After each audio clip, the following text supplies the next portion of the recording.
Hello students, आज की class में हमें इलेक्ट्रिक पोटेंशियल पढ़ना है पॉइंट चार्ज के लिए।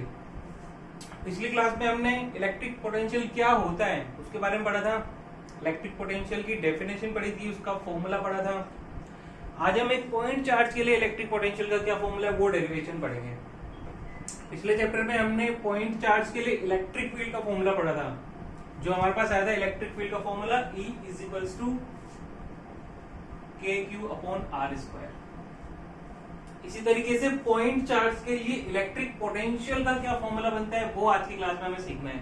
तो एक इंपॉर्टेंट डेरिवेशन है ये, तो ये आपको आना चाहिए, कंसेप्चुअल है। तो स्टार्ट करते हैं। तो एक पॉइंट चार्ज ले लेते सबसे पहले।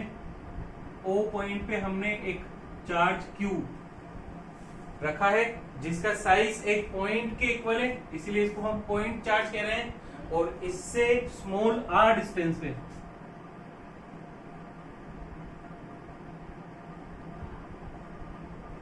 एक पॉइंट P है। इस P पॉइंट पे इलेक्ट्रिक पोटेंशियल कितना है ये हमें कैलकुलेट करके बताना है।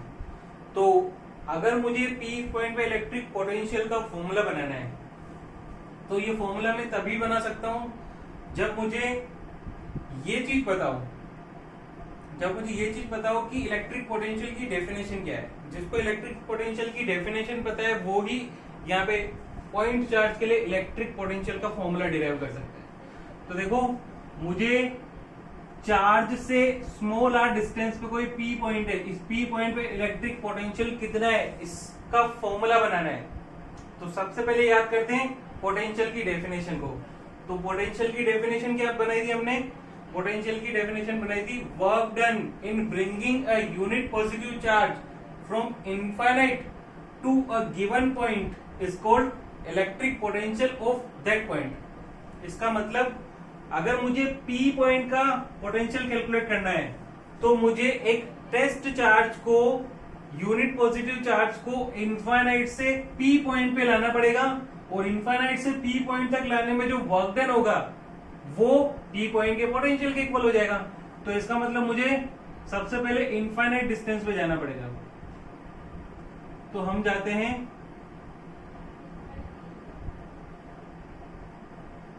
P से इनफाइनाइट डिस्टेंस पे पहुंच गए, और यहां पे एक टेस्ट चार्ज या फिर यूनिट पॉजिटिव चार्ज रखा हुआ है।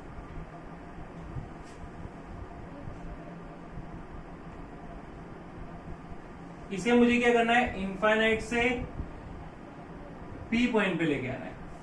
ठीक है, इनफाइनाइट से P पॉइंट तक लाने में कितना वर्क डन करना पड़ रहा है ये जो कैलकुलेट कर लूंगा इससे मेरे पास पोटेंशियल आ जाएगा। अब देखो, प्रॉब्लम ये है कि अगर मुझे इनफाइनाइट से P पॉइंट पे लाना है तो मुझे सबसे पहले इनफाइनाइट पे जाना पड़ेगा, और फिर इस यूनिट पॉजिटिव चार्ज को P पॉइंट तक लाने में कितना वर्क डन करना पड़ रहा है ये कैलकुलेट करना पड़ेगा। अब इनफाइनाइट पे जाना ही पॉसिबल नहीं है, तो मैं इनफाइनाइट पे कैसे जा सकता हूं और जाके फिर एक टेस्ट चार्ज को P पॉइंट पे लेके आऊं और मैं पता करूं कि कितना वर्क डन हुआ? ऐसा पॉसिबल नहीं है। रियलिस्टिक वर्ल्ड में ऐसा पॉसिबल नहीं है कि मैं इनफाइनाइट पे चला जाऊं और एक यूनिट पॉजिटिव चार्ज को लाके P पॉइंट पे रखूं, कितना वर्क डन करना पड़ रहा है ये कैलकुलेट कर सकूं। ऐसा पॉसिबल नहीं है। तो इसके लिए देखो हम क्या करेंगे, हम थोड़ा सा बेवकूफ बनाने का काम करेंगे। हम इनफाइनाइट पे नहीं जाएंगे, हम P से थोड़ा सा दूर P डैश पे जाएंगे। P से थोड़ा सा दूर P डैश पे जाएंगे, और ये जो डिस्टेंस है ये dr के इक्वल है, बहुत छोटी, इनफाइनाइटली स्मॉल डिस्टेंस है ये वाली डिस्टेंस। अगर O से P की डिस्टेंस r है तो P से P डैश तो बहुत छोटा सा है, बहुत पास में है। इसका मतलब P से P डैश के बीच की जो लेंथ होगी, जो डिस्टेंस होगी वो बहुत छोटी सी होगी, जिसे हमने dr से डिनोट किया है। हम क्या करेंगे, इनफाइनाइट पे नहीं जाएंगे, हम तो P से थोड़ा सा आगे P डैश पे जाएंगे, और यूनिट पॉजिटिव चार्ज को P डैश से P तक लाने में जो वर्क डन होगा उसे dw से डिनोट कर देंगे।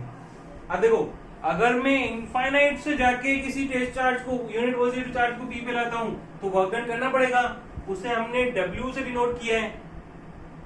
लेकिन अगर मैं P से थोड़ा सा पास P dash infinite small distance पे पी डैश है, वहां से अगर मैं चार्ज को लेके आ रहा हूं तो वर्क डन भी तो बहुत थोड़ा सा करना पड़ेगा, क्योंकि बहुत थोड़ी सी डिस्टेंस के लिए चार्ज को ले जाना पड़ रहा है, तो वर्क डन भी वो थोड़ा सा होगा, उसे हमने dw से डिनोट किया है। अब dw जो है इसको हम इंटीग्रेट कर देंगे और लिमिट लगा देंगे इनफाइनाइट की, तो फिर मुझे इनफाइनाइट पे जाने की भी जरूरत नहीं है और मुझे यहीं बैठे बैठे इनफाइनाइट से पी पॉइंट पे लाने में कितना वर्क डन करना होगा ये पता चल जाएगा। तो देखो इसके लिए सबसे पहले हम क्या करेंगे, पोटेंशियल का सबसे पहले फॉर्मूला क्या होगा, V is equals to W upon Q plus, ये फॉर्मूला है पोटेंशियल का। अब पोटेंशियल कैलकुलेट करना है तो पहले मुझे वर्क डन कैलकुलेट करना पड़ेगा, तो सबसे पहले मैं सेपरेटली वर्क डन कैलकुलेट कर लेता हूं, फिर उसको इक्वेशन 1 में पुट कर दूंगा। तो अब मैं कैलकुलेट करने जा रहा हूं work done to move charge Q plus from P dash to P। ध्यान से समझना, चार्ज Q प्लस को P डैश से P तक लाने में कितना वर्क डन हो रहा है, dw is equals to, work done का फॉर्मूला क्या होता है, फोर्स इनटू डिस्प्लेसमेंट, तो ये हो जाएगा F डॉट dr, ये हो जाएगा F dot dr work done. अब अगर मुझे इनफाइनाइट से P तक लाने के लिए वर्क डन कैलकुलेट करना है तो इंटीग्रेट कर दूंगा, तो work done to move charge Q plus from infinite to P, infinite से P तक लाने में कितना वर्क डन हो रहा है, तो dw का इंटीग्रेशन कर देंगे, LHS में इंटीग्रेशन किया है तो RHS में भी इंटीग्रेशन करना पड़ेगा। अब इंटीग्रेशन में सबसे इंपॉर्टेंट पार्ट होता है उसकी लिमिट पुट करना, तो ये चीज आपको पता होनी चाहिए कि लिमिट हमेशा उसी की पुट करते हैं जिसके रेस्पेक्ट में इंटीग्रेशन हो रहा है। यहाँ पे देखो d के बाद जो भी वेरिएबल है ना उसके रेस्पेक्ट में इंटीग्रेशन हो रहा होता है, तो यहाँ पे d के बाद है w, इसका मतलब वर्क के रेस्पेक्ट में इंटीग्रेशन हो रहा है। यहाँ पे d के बाद है r मतलब कि डिस्प्लेसमेंट, तो डिस्प्लेसमेंट के रेस्पेक्ट में इंटीग्रेशन हो रहा है।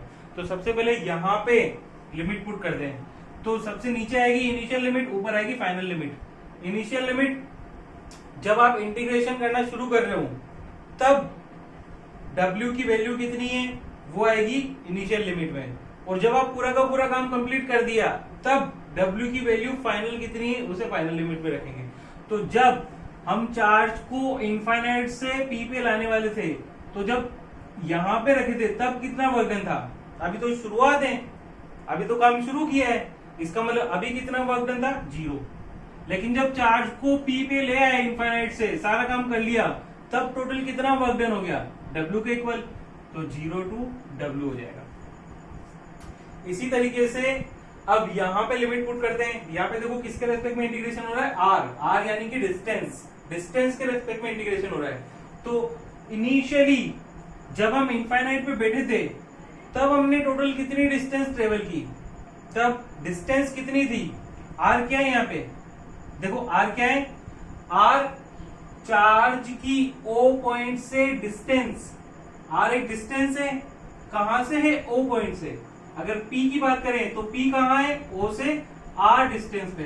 तो ऐसे ही जब हम इनफाइनाइट पे तो सेंटर से चार्ज से हमारी डिस्टेंस कितनी है, इनफाइनाइट, तो इनिशियल लिमिट आ जाएगी इनफाइनाइट। लेकिन जब हमने काम पूरा कर दिया, जब चार्ज को इनफाइनाइट से P पॉइंट पे ले आए, अब डिस्टेंस कितनी रह गई, अब डिस्टेंस कितनी रह गई, अब O से P पॉइंट की डिस्टेंस रह गई R के इक्वल, तो फ्रॉम इनफाइनाइट टू R ये आ जाएगी। ये पार्ट मैं फिर से कह रहा हूं बहुत ज्यादा इंपॉर्टेंट है कि इंटीग्रेशन में लिमिट कैसे पुट की जाती है, तो ये अच्छे से समझ लेना कि लिमिट कैसे पुट की है। आपको बस इतना पता होना चाहिए कि जिसके रेस्पेक्ट में इंटीग्रेशन हो रहा है लिमिट उसी की लगती है, जहां से काम शुरू किया है वहां पे R की वैल्यू कितनी है वो आएगा इनिशियल लिमिट में, और जहां काम खत्म किया है वहां पे R की वैल्यू कितनी है वो आएगा फाइनल लिमिट में। तो जब हमने काम शुरू किया था तो हम इनफाइनाइट पे थे, तो तब हमारी ओ पॉइंट से डिस्टेंस थी इनफाइनाइट, इसलिए इनिशियल लिमिट आ गई इनफाइनाइट। जब हमने काम खत्म कर दिया, चार्ज को इनफाइनाइट से पी पॉइंट पे ले आए, तो हमारी ओ पॉइंट से डिस्टेंस कितनी रह गई आर, तो फाइनल लिमिट हो गई आर। इस तरीके से लिमिट पुट करते हैं। चलो अब आगे का काम करते हैं। dw का integration w from 0 to w is equals to, अब देखो f की बात करें तो अगर कोई टेस्ट चार्ज p डैश पे रखा है, ठीक है, तो क्या इस पे कोई फोर्स लग रहा है? बिल्कुल लग रहा है। ये वाला चार्ज इस पे फोर्स लगा रहा है। कौन सी डायरेक्शन में फोर्स लगा रहा है? इसको रिपेल कर रहा है, क्योंकि ये भी पॉजिटिव चार्ज, ये भी पॉजिटिव चार्ज। तो इसका मतलब इससे अगर हम पूछें कि आप पे फोर्स किस डायरेक्शन में महसूस हो रहा है आपको फोर्स, तो ये बोलेगा कि मुझे ये चार्ज रिपेल कर रहा है इधर। इसका मतलब फोर्स की डायरेक्शन क्या हो जाएगी? फोर्स की डायरेक्शन हो जाएगी ये। और हम चार्ज को डिस्प्लेस कहां कर रहे हैं? पी डैश से कहां पे लेके आए? पी पे। देखो ये वाली टर्म में एफ डॉट डी आर है ना, और दो वेक्टर का जब डॉट प्रोडक्ट होता है तो उसका फॉर्मूला क्या होता है? पहले वाले का मैग्नीट्यूड दूसरे वाले का मैग्नीट्यूड इनटू दोनों के बीच एंगल का कोस थीटा। तो अब देखो dr मतलब डिस्प्लेसमेंट, हमने चार्ज को डिस्प्लेस किस तरफ किया? पी डैश से p की तरफ ले गए, मतलब कि इस तरफ। तो dr की डायरेक्शन तो है ये, और f की डायरेक्शन है ये। दोनों के बीच में एंगल कितना है? 180 डिग्री। तो कोस थीटा की वैल्यू कितनी हो जाएगी? 180 डिग्री। इस तरीके से तो यहां पे पुट कर देते हैं। पहले final limit minus initial limit is equals to F. यहां पे जो फोर्स लग रहा है, फोर्स का फॉर्मूला क्या होगा? देखो जब चार्ज Q प्लस यहां पे रखा है, तो ये चार्ज Q इस पे फोर्स लगा रहा है किस डायरेक्शन में? इस डायरेक्शन में। कितना लगा रहा है? कूलम्ब लॉ से हमें पता है K Q1 Q2 upon R square. तो यहाँ पे पुट कर देते हैं।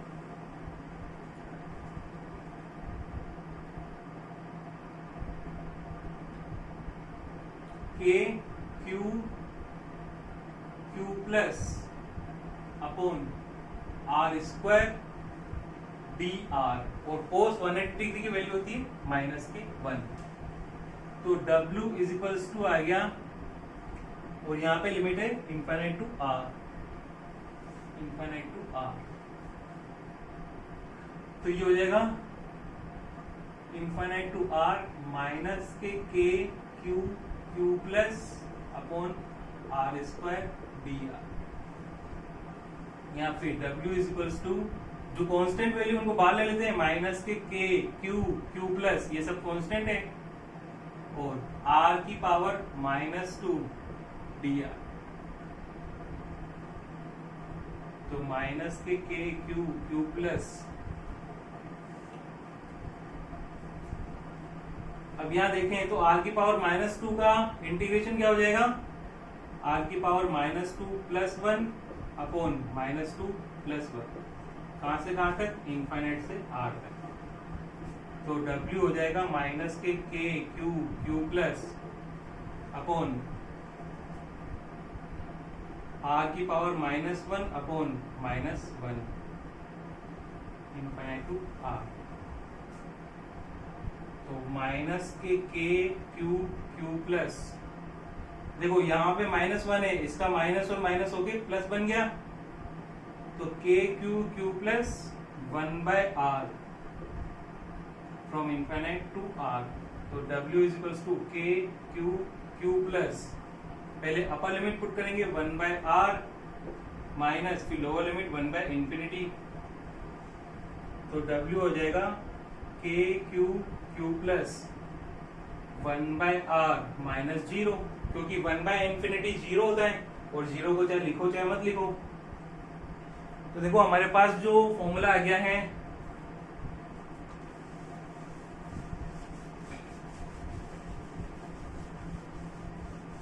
वर्क डन की वैल्यू आ गई हमारे पास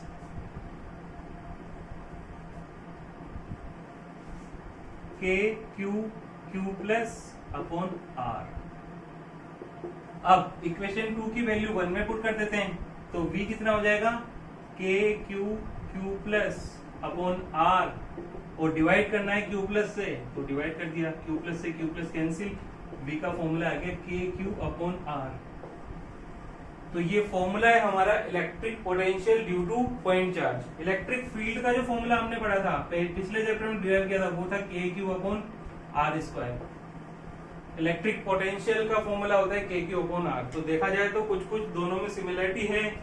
यहाँ पे बताया जाता है कि किसी भी चार्ज के लिए इलेक्ट्रिक फील्ड दो चीजों पे डिपेंड करता है, एक तो डिस्टेंस के इनवर्सली प्रोपोर्शनल होता है, जैसे जैसे चार्ज दूर जाएगा वैसे वैसे इलेक्ट्रिक फील्ड कम होता जाएगा। इसी तरीके से पोटेंशियल भी चार्ज डिस्टेंस के इनवर्सली प्रोपोर्शनल है, जैसे जैसे डिस्टेंस बढ़ती जाएगी पोटेंशियल भी कम होता जाएगा। ये डिस्टेंस के स्क्वायर के इनवर्सली प्रोपोर्शनल है, तो हम कह सकते हैं कि जैसे जैसे डिस्टेंस बढ़ेगी ई ज्यादा रैपिडली डिक्रीज होगा, घटेगा, वी भी डिक्रीज होगा, लेकिन उतना रैपिडली डिक्रीज नहीं होगा जितना ई डिक्रीज हो रहा है। तो ऐसा कह सकते हैं। दूसरी चीज, चार्ज पे डिपेंड करता है इलेक्ट्रिक फील्ड। चार्ज जितना ज्यादा होगा इलेक्ट्रिक फील्ड भी उतना ही ज्यादा स्ट्रॉन्ग होगा। जैसे अगर मैं कहीं 1 कूलम का चार्ज रख देता हूँ तो वो अपने चारों तरफ इलेक्ट्रिक फील्ड बना रहा है, 2 कूलम का चार्ज रखूंगा तो वो ज्यादा स्ट्रॉन्ग इलेक्ट्रिक फील्ड बनाएगा।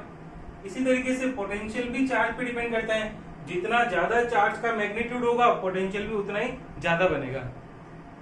तो इस तरीके से पोटेंशियल का फॉर्मूला हमारे पास आया है पॉइंट चार्ज के लिए के क्यू अपॉन आर। ये जो रिजल्ट है, डेरिवेशन तो आपको पता होना ही चाहिए, रिजल्ट भी पता होना चाहिए।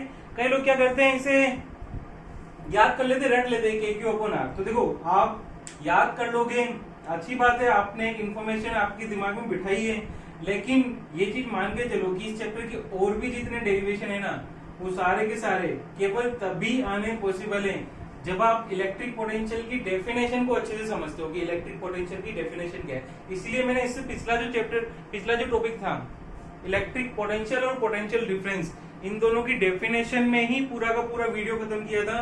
मतलब देखा जाए तो पूरा का पूरा वीडियो केवल उस वीडियो में हमने दो ही चीजें समझी थी, एक तो इलेक्ट्रिक पोटेंशियल और पोटेंशियल डिफरेंस की डेफिनेशन क्या होती है। तो ये एक इंपॉर्टेंट पार्ट है कि जिसको इलेक्ट्रिक पोटेंशियल की डेफिनेशन अच्छे से समझ में आती होगी, केवल वो ही कैपेबल है इस डेरिवेशन को कंप्लीट करने में या आगे जितने भी डेरिवेशन आएंगे उनको समझने में। तो अगर आपको ये डेरिवेशन में थोड़ा सा भी कहीं ना कोई कंफ्यूजन हो रहा है तो पहले आप कोशिश कीजिए कि इलेक्ट्रिक पोटेंशियल की डेफिनेशन क्या है उसको अच्छे से समझे और फिर ये डेरिवेशन ट्राई करें। तो आज की क्लास में हमने ये पढ़ा है पॉइंट चार्ज के लिए इलेक्ट्रिक पोटेंशियल। बाकी जो डेरिवेशन है हम नेक्स्ट क्लास में पढ़ेंगे। आज की क्लास के लिए इतना ही है। Thank you.